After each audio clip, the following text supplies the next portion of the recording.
매달 꼬박꼬박 빠져나가는 전기요금 고지서를 보며 한숨 쉬어본 적이 한 번은 있을 겁니다.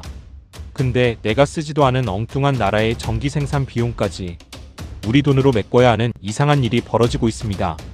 도대체 왜 우리 정부는 엄청난 돈을 들여서 바다 건너 다른 나라의 전기를 사오려는 걸까요? 정말 소름 돋는 건 이게 단순한 전력 부족 때문이 아니라는 사실이에요. 지정학적 흐름을 움직이는 권력자들은 이미 에너지의 판도를 완전히 바꾸고 있거든요. 실제로 2026년 현재 전 세계 경제학자들은 아주 기묘한 현상에 주목하고 있습니다. 그동안 에너지를 자급자족하려던 강대국들이 갑자기 국경을 허물고 전력을 수입하기 시작한 거죠. 이게 바로 오늘 우리가 반드시 깨달아야 할 거대한 돈의 흐름이자 시스템의 비밀입니다. 쉽게 말해서 종이로 만든 돈의 가치가 떨어지니까 진짜 힘을 가진 실물 자산으로 권력이 이동하는 과정이에요. 그 중심에 바로 우리가 매일 쓰는 전기가 있습니다. 여러분이라면 이런 거대한 변화 속에서 내 돈을 어떻게 지키실 건가요? 생각해보면 우리는 지금까지 전기를 그저 소비하는 서비스로만 생각해왔잖아요. 근데 진짜 돈을 가진 사람들은 이걸 평생 마르지 않는 샘물 같은 연금으로 바꾸고 있었습니다. 이게 핵심이에요. 국가가 다른 나라에서 전기를 수입한다는 건 그만큼 전기가 세상에서 가장 귀한 대접을 받기 시작했다는 뜻이니까요. 이 이상한 현상의 이면에는 우리가 미처 몰랐던 거대한 경제적 필연성이 숨어 있습니다. 과연 그 배후에서 어떤 일들이 조용히 진행되고 있는지 지금부터 하나씩 팩트만 짚어보겠습니다. 그렇다면 실제로 전 세계에서 어떤 일들이 벌어지고 있는지 구체적인 사례를 확인해봐야 합니다. 우리는 보통 에너지를 수입한다고 하면 중동의 석유나 석탄 같은 원자재만 떠올리잖아요. 근데 놀랍게도 지금 강대국들이 국경을 넘어 직접 관을 연결하고 수입하는 건 다름 아닌 순수한 전기 자체입니다. 이 변화의 신호탄을 쏜 곳이 바로 영국과 북유럽 국가들이었어요. 영국 정부는 국가 전력망을 안정화하기 위해 노르웨이와 북해를 관통하는 무려 720km 길이의 해저 케이블을 연결했습니다. 이게 세계에서 가장 긴 전력 전송선인 노스링크 프로젝트인데 이를 통해 북유럽의 친환경 전기를 대량으로 수입하기 시작한 거죠. 영국 같은 거대 경제대국이 왜 굳이 막대한 예산을 들여서 다른 나라 전기에 스스로를 매이게 만들었을까요? 단순히 친환경 정책 때문이라고 보기에는 시장의 자금 이동 규모가 너무나 거대합니다.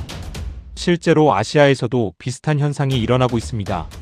싱가포르 정부는 국토가 좁아 전기를 직접 만들기 어려워지자 호주 북부의 거대 태양광 발전소로부터 전력을 직접 수입하는 수조원 규모의 대형 프로젝트를 승인했습니다. 바다 건너 4,000km가 넘는 거리를 뚫고 전기를 실어 나르는 구조를 국가가 직접 구축한 거예요. 이게 진짜 소름 돋는 지점입니다. 이제 전기는 단순히 쓰고 버리는 자원이 아니라 국경을 초월해 거래되는 가장 확실한 기축실물 자산이 된 겁니다. 전 세계 정책 결정권자들이 왜 이토록 전력망 확보에 사활을 거는지 그 이유를 곰곰이 따져봐야 합니다. 종이 화폐의 가치가 나날이 떨어지는 2026년. 현재 권력자들은 전기를 만들어내는 권리야말로 가장 안전한 연금이라는 것을 이미 알아챈 거죠. 이 시스템의 역사를 거슬러 올라가면 우리는 상상도 못했던 거대한 인지적 반전과 마주하게 됩니다. 여기서 우리는 아주 강력한 인지적 반전과 마주하게 됩니다. 우리는 보통 국가가 모든 전력 시스템을 완벽하게 통제하고 공급하니까 절대 무너지지 않을 거라고 믿잖아요. 근데 진짜 소름 돋는 건 우리가 안전하다고 믿었던 국가 주도의 전력 시스템이 이미 한계에 도달했다는 사실이에요. 막대한 자본을 가진 글로벌 설계자들은 이 틈을 타서 전력 생산의 주도권을 국가로부터 조용히 가져오고 있습니다. 쉽게 말해서 나라가 돈이 부족해서 전력망을 다 감당하지 못하니까 민간 거대 자본에게 전기 생산 권리를 넘겨주고 있는 거죠. 이게 바로 시장의 판도가 뒤바뀌는 구조적 전환점입니다. 과거에는 국가가 전기를 독점하며 국민들에게 저렴하게 배급하는 방식이었거든요. 근데 지금은 전 세계 데이터 센터와 인공지능 칩이 밤낮 없이 돌아가면서 전력 수요가 폭발적으로 늘어났습니다. 실제 통계를 보면 인공지능 검색 한 번에 들어가는 전력량이 일반 검색의 10배가 넘는다고 합니다. 국가가 혼자서 이 엄청난 전력 유동성을 다 감당할 수 있을 것 같으세요? 절대 불가능합니다. 그렇기 때문에 정책 결정권자들은 합법적으로 전력 시장을 개방하고 민간이 전기를 팔아 돈을 벌 수 있는 판을 깔아준 거예요. 이게 핵심이에요. 이제 전기는 국가의 공공재가 아니라 개인이 소유해서 대기업과 국가에 매달 합법적으로 돈을 받는 최고의 달러 박스가 된 겁니다. 우리가 매달 전기세를 내며 시스템의 소비자로만 살 때 부자들은 이미 전기를 공급하는 생산자의 자리를 선점했습니다. 결국 이 구조는 종이 화폐 시스템이 흔들릴 때 내 자산을 완벽하게 방어해주는 마르지 않는 연금이 되는 거죠. 도대체 왜 거대 자본가들이 건물이나 주식 대신 이 전력 생산 가치에 돈을 묻어두는지 그 진짜 설계도를 더 깊이 들여다봐야 합니다. 이제 우리는 이 판을 짠 시스템 설계자들의 진짜 의도를 마주해야 합니다. 글로벌 자본가들이 달러나 부동산 대신 전력망으로 이동하는 건 향후 다가올 새로운 화폐 질서 때문이에요. 앞으로의 세상은 금이나 달러가 아니라 에너지를 얼마나 가졌느냐에 따라 부의 서열이 정해지거든요. 이걸 거시경제학에서는 에너지 본위제 시스템의 출현이라고 분석합니다. 과거에 미국이 사우디아라비아의 석유를 달러로만 결제하게 만들어서 패권을 쥐었던 것처럼 말이죠. 근데 지금은 그 석유의 자리를 순수한 전기와 연산력이 빠르게 대체하고 있습니다. 빅테크 기업들이 왜 직접 원자력 발전소와 계약을 맺고 전력을 독점하겠습니까? 전기가 없으면 인공지능도 데이터 센터도 결국 멈춰서는 고철 덩어리에 불과하니까요. 실제로 2026년 현재 월스트리트의 거대 자산가들은 소리 소문 없이 중소형 발전 시스템을 통째로 사들이고 있습니다. 그들이 노리는 건 단순한 투자 수익이 아니라 매달 국가 전력망에서 꼬박꼬박 입금되는 확정 현금 흐름이에요. 국가가 전기를 수입할 정도로 전력 가치가 폭등하는 시대에 이보다 더 확실한 안전자산은 없기 때문이죠. 종이 신용이 무너져도 인간이 생존하고 기술이 돌아가는 한 전기는 무조건 소비될 수밖에 없는 구조잖아요. 이게 바로 부자들이 대대손손 부를 유지하기 위해 설계한 마르지 않는 에너지 연금의 실체입니다. 결국 우리는 매달 한전이나 국가에 돈을 갖다 바치는 에너지 소비자로 남을 것인가 아니면 시스템을 소유할 것인가의 갈림길에 서 있습니다. 여러분이라면 언제 무너질지 모르는 종이 화폐 연금과 국가 전력망이 보장하는 에너지 연금 중 어떤 것을 선택하시겠습니까? 그렇다면 실제로 개인들이 이 전력망 시스템을 통해 어떻게 돈을 벌고 있는지 국내외 생생한 현장 사례들을 들여다보겠습니다. 가장 먼저 이 분야에서 앞서 나가는 에너지 선진국 독일의 사례를 주목해야 합니다. 독일은 이미 2000년대 초반부터 민간 분산형 전원 제도를 도입해 일반 가정과 개인이 전력 생산의 주인이 되는 판을 깔아주었습니다. 프라이부르크의 친환경 주거단지인 보복마을의 경우 주민들이 자발적으로 소규모 전력 생산 조합을 결성해 자산을 구축했거든요.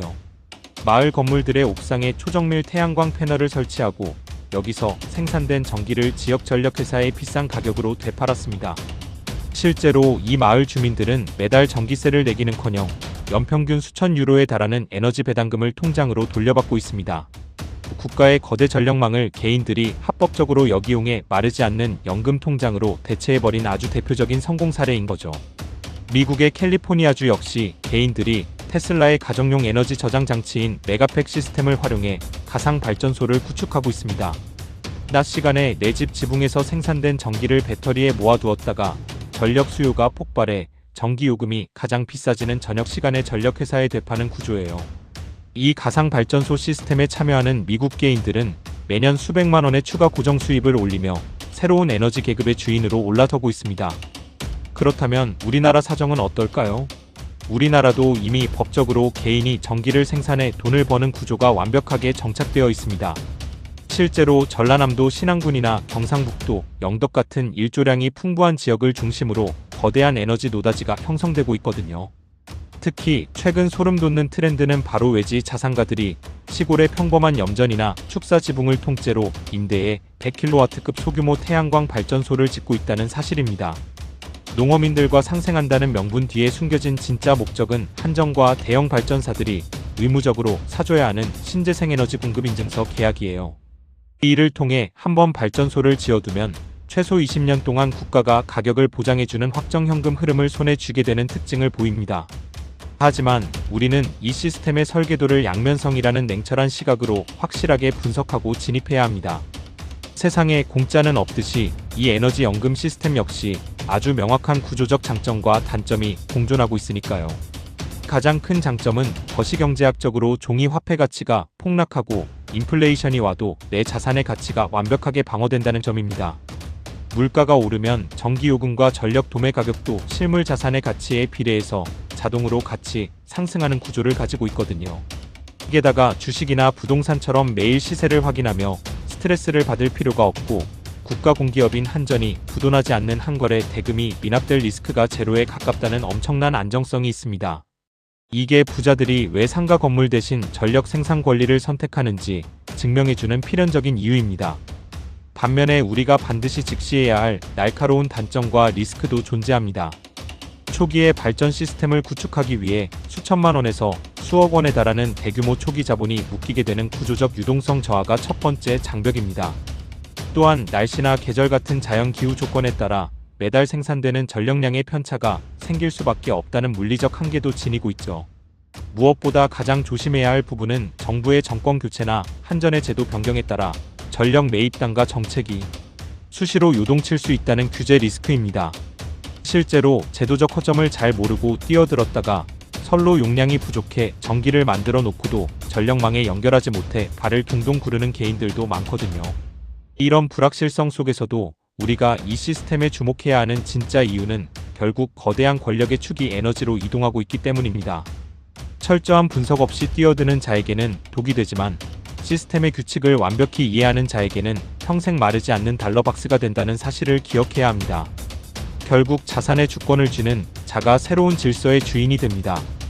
종이 화폐의 시대가 저물고 에너지 가치가 지배하는 세상에서 개인의 생존 전략은 완전히 달라져야 하거든요. 국가가 전기를 수입할 정도로 전력 공급망이 다급해진 지금이 평생 마르지 않는 에너지 달러박스를 구축할 유일한 기회입니다.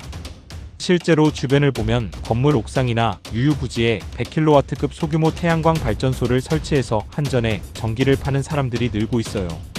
초기 설치비가 들긴 하지만 지자체 보조금과 대출 시스템을 활용하면 개인도 어렵지 않게 나만의 분산형 전원 시스템을 갖출 수 있죠. 이렇게 만든 전기를 국가에 공급하면 매달 신재생에너지 공급인증서와 전력 도매 가격을 합친 고정수익이 통장에 꼬박꼬박 꽂히게 됩니다. 실제 2026년 현재의 평균적인 데이터를 보면 100kW 용량 기준으로 매달 적게는 200만원에서 많게는 300만원 이상의 순이익이 평균적으로 남습니다. 한번 설치해두면 해가 뜨는 한 전기가 스스로 돈을 벌어다 주니까 그 어떤 상가 월세나 주식 배당보다 안전한 진짜 연금이 되는 셈입니다. 부자들은 이미 이런 방식을 통해 국가 전력망을 내 개인의 마르지 않는 달러 박스로 역이용하며 부를 증식하고 있었습니다. 언제 고갈될지 모르는 기존 연금 제도에 내 노후를 전부 맡기는 것은 너무나 위험한 선택이니까요. 당신은 평생 국가에 전기세를 바치는 소비자로 남으시겠습니까? 아니면 국가 시스템을 역이용해 마르지 않는 연금을 받으시겠습니까? 긴 시간 영상을 시청해주셔서 감사합니다. 구독과 좋아요는 사랑입니다.